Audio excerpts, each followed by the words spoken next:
বড়দিনের আগে ক্রিসমাস কেকের চাহিদা মেটাতে দিনরাত এক করে কাজ করছেন কেক তৈরির কারখানার কর্মীরা।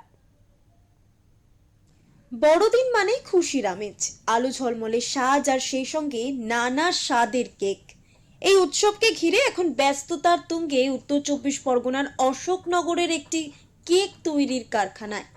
বড়দিনের উৎসবের আনন্দে সাধারণ মানুষের ঘরে ঘরে সুস্বাদু কেক পৌঁছে দিতে ব্যস্ত কারখানার কর্মীরা। কারখানার এক কর্মী জানান, বড়দিনের আগের এক সপ্তাহ আমাদের জন্য সবচেয়ে ব্যস্ত সময়। এই সময় অর্ডার এতটাই বেশি থাকে যে প্রায় দিন রাত এক করে কাজ করতে হয়। চাপ বেশি, অনেক বেশি। কি কেক তৈরি হয়? সব স্পেশাল, আমুল বাটার সব স্পেশাল। বড়দিন উপলক্ষে স্পেশাল কেক তৈরি হচ্ছে। আমুল বাটারের উপরে কেক হয়নি। আমুল বাটারের কেক তৈরি হয়। কতক্ষণ লাগবে কেক তৈরি করতে? Amul butter 45 minute. 45 minute.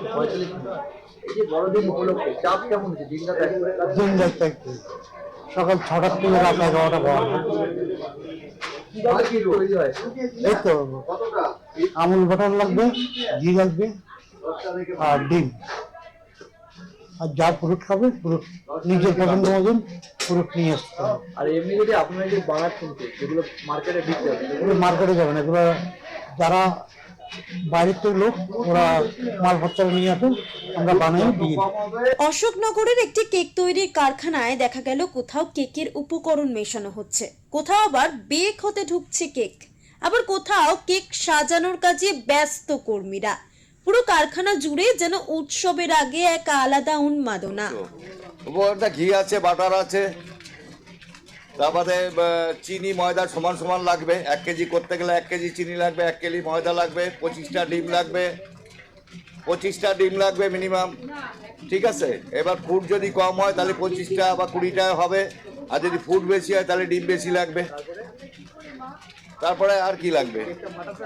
Cake তো ফাটাতে হয়, হাতে ফাটানো হয়, মেশিনে ফাটানো হয়, যে যেটা চায় সেটাই করা হয়। চুল্লিতে দেওয়া হলো, মাল বেরোবে, ঠান্ডা হবে, প্যাকিং হবে, চলে যাবে। কারখানায় ঢুকতেই চোখে পড়ে নানা ধরনের কেক। ক্রেতাদের চাহিদা অনুযায়ী আলাদা আলাদা স্বাদ ও ডিজাইনের কেক তৈরি করা হচ্ছে। উত্তর 24 পরগনা থেকে প্রতীতি ঘোষের রিপোর্ট, ওঙ্কার বাংলা।